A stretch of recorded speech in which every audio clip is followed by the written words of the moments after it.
নমস্কার বন্ধুরা, জ্যোৎস্না রীতিকথায় আরেকটি নতুন পর্বে তোমাদের সকলকে স্বাগত জানাই। বন্ধুরা, আজকের পর্বে আমরা জানব শিব গায়ত্রী মন্ত্র। এই শিব গায়ত্রী মন্ত্রটি কি তা জানবো এবং এই মন্ত্রটি জপের জন্য সঠিক নিয়মটা কি, এই সমস্ত তথ্য আজকে জানতে গেলে পুরো পর্বটি দেখতে হবে। ভালো লাগলে অবশ্যই শেয়ার করে দিতে হবে, লাইক করতে হবে, পাশে রাখা বেল আইকনটিকে প্রেস করে রাখতে হবে যাতে পরবর্তী ভিডিও নোটিফিকেশন সবার আগে তোমাদের কাছে পৌঁছে যায়। বন্ধুরা, শিব গায়ত্রী মন্ত্র হলো একটি শক্তিশালী প্রার্থনা যা পরম সত্তার শুভ ও রূপান্তরকামের দিক ভগবান শিবের উদ্দেশ্যে নিবেদিত হয়। এই মন্ত্রটি জপ করা ভগবান শিবের আশীর্বাদ প্রার্থনা করে এবং তার নির্দেশিকা, প্রজ্ঞা ও ঐশ্বরিক অনুগ্রহ খোঁজার জন্য বিশ্বাস করা হয়।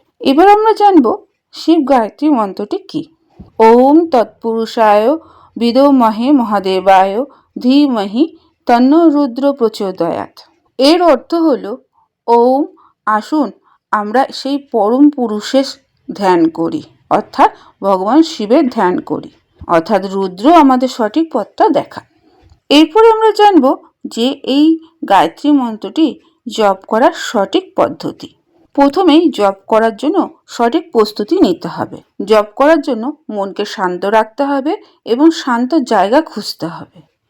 প্রথমে ধ্যানের ভঙ্গিতে আরাম করে বসতে হবে। নিজেকে কেন্দ্র করে কয়েকটি গভীর শ্বাস নিয়ে জপটি শুরু করতে হবে।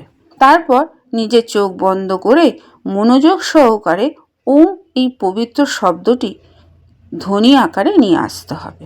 ভক্তি সহকারে মন্ত্র জপ শুরু করতে হবে এবং অর্থের দিকে মনোনিবেশ করতে হবে, অর্থাৎ মন্ত্রটির অর্থ কী।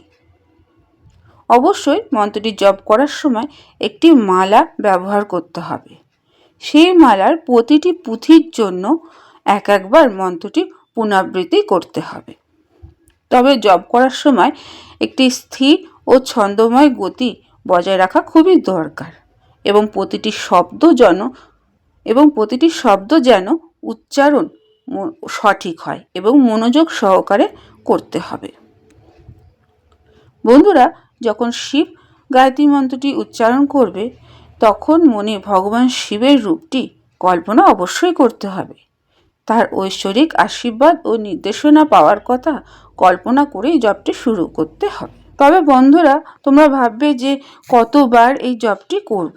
নির্দিষ্ট সংখ্যকবার মন্ত্র জপ করা খুবই দরকার, অর্থাৎ যেমন 108 বার বা 9-এর গুণিতকে যে নাম্বার থাকে তার মধ্যে যে কোনো একটি নাম্বার অনুযায়ী এই মন্ত্রটি জপ করতে হবে।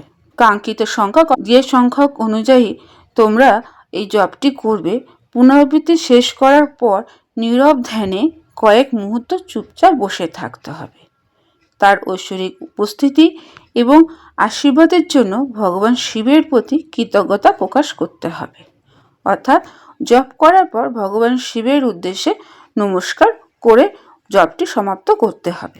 আন্তরিক ভক্তি এবং বোঝার সাথে শিব গায়ত্রী মন্ত্র জপ করা একটি রূপান্তরকারী এবং আধ্যাত্মিকভাবে উন্নত অনুশীলন হতে পারে। প্রভু শিবের সাথে সম্পর্ক গভীর করার জন্য নিবেদিত প্রার্থনার সময় বা নিয়মিত আধ্যাত্মিক অনুশীলনের অংশ হিসাবে প্রায়ই এই মন্ত্রটি জপ করা যেতে পারে। আজকের পর্বটি এখানে আমি শেষ করলাম।